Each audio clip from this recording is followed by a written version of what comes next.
Hey, how's it going, everybody? Welcome to Freebeat, where I post new music-related content every single day. So if that sounds good to you, hit that subscribe button, ring that notification bell. Let's get started. Today, I've got the Teenage Engineering OPZ, as well as the camera completely out of color and brightness whack.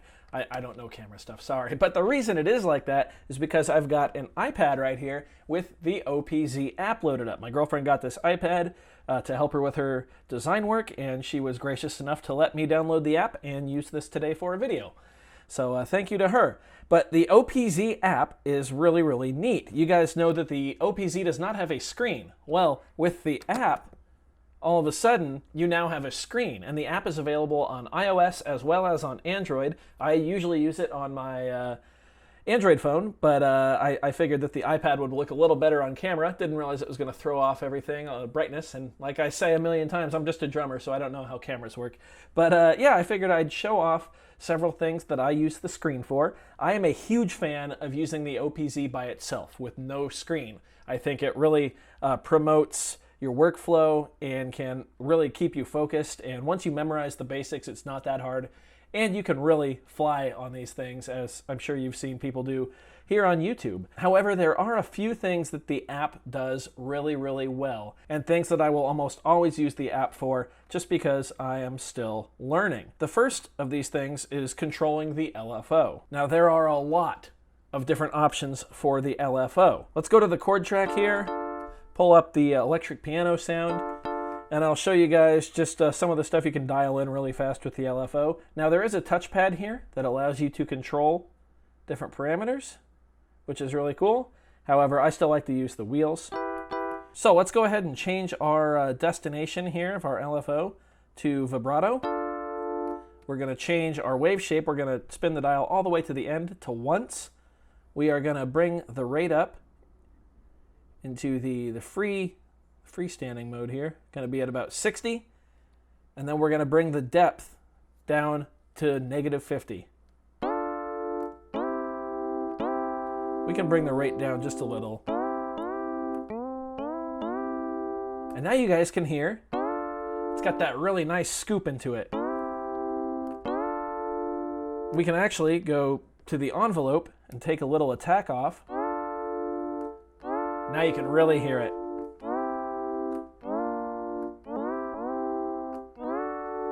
These keys are hard to press, so sorry for that. But how cool is that? Just something you can quickly dial in with the LFO. You can also automate things like, I don't know, a filter sweep, so we can set our destination to the filter. We'll change our shape to, we'll just go triangle, why not? Of course, we can mess with our depth and our rate. Then if we go back and actually mess with the filter, turn up the resonance, now you can really hear it.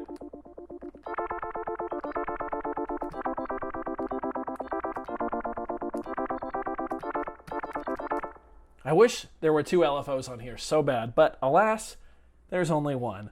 But still really cool, and there's a lot you can do with it. So much you can do with it. So that was the LFO. I'm going to do a more in-depth video on that in the future, don't worry. Now we're going to hold down the project button on top. This is my second favorite thing that the app allows you to do. So I'm going to select one of my songs from the OPZ album I wrote. There we go, we'll go to Jumpstart, the opening number.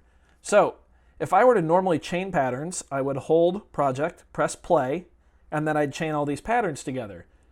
With this, you can actually see what your patterns are that you've chained. See that? I'm just chaining random patterns here in my project, and I'm filling up this little chart right here, and now I know exactly which patterns I've chained. So it's very, very cool. They also give you the shortcuts here, so you can copy and paste them.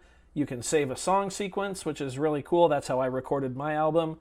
You can see autosave is enabled. You can adjust the copy mode here as well. And of course, you can see what project and pattern that you're currently on. You can also bounce your pattern or clear everything. It's just really, really cool and an awesome menu that you gain access to when you hold down the project button. Next up, right next to the project button, if you hold the mixer button, all of a sudden, you have access to a live mixer. How cool is that?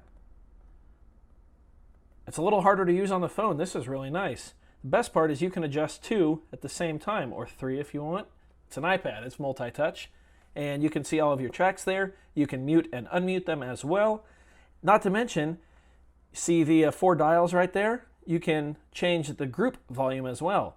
So right now I'm changing the drum group volume, which is the first 4 tracks. Now we're changing the synth track volume, which is the second 4 tracks.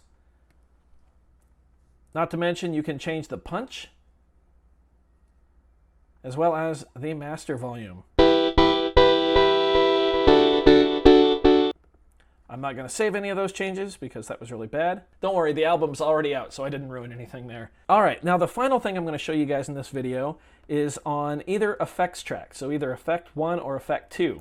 Now what's really cool about this is normally on the effects page, all you can affect is the 2 parameters of the effect, the filter, the resonance, the LFO, and just like the timing and whatnot. But on the app, you actually get a full mixer of the individual effect sends. So right here we can see the effect is delay. So let's bump it up on the kick. Yeah. The lead. Too much. Too much there too.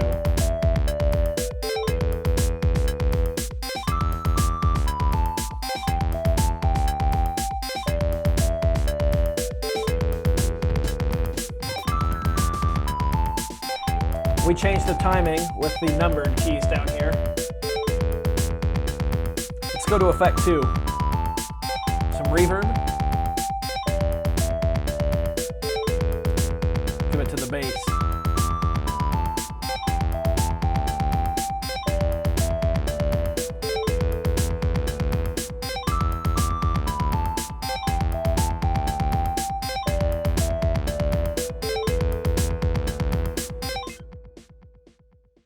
So how neat is that? Having a full mixer for your effect sends just changes the game completely, and in my opinion, this is a must if you're like finishing a track. I finished my entire album right there in the app. I was able to dial in all my volumes for individual tracks as well as the effect send. So that's pretty cool. I'm going to show you guys one little bonus tip. Everyone knows this, but it's so cool. We go to the performance track, which is the little guy there.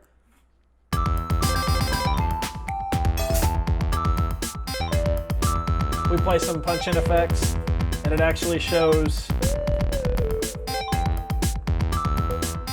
some graphics.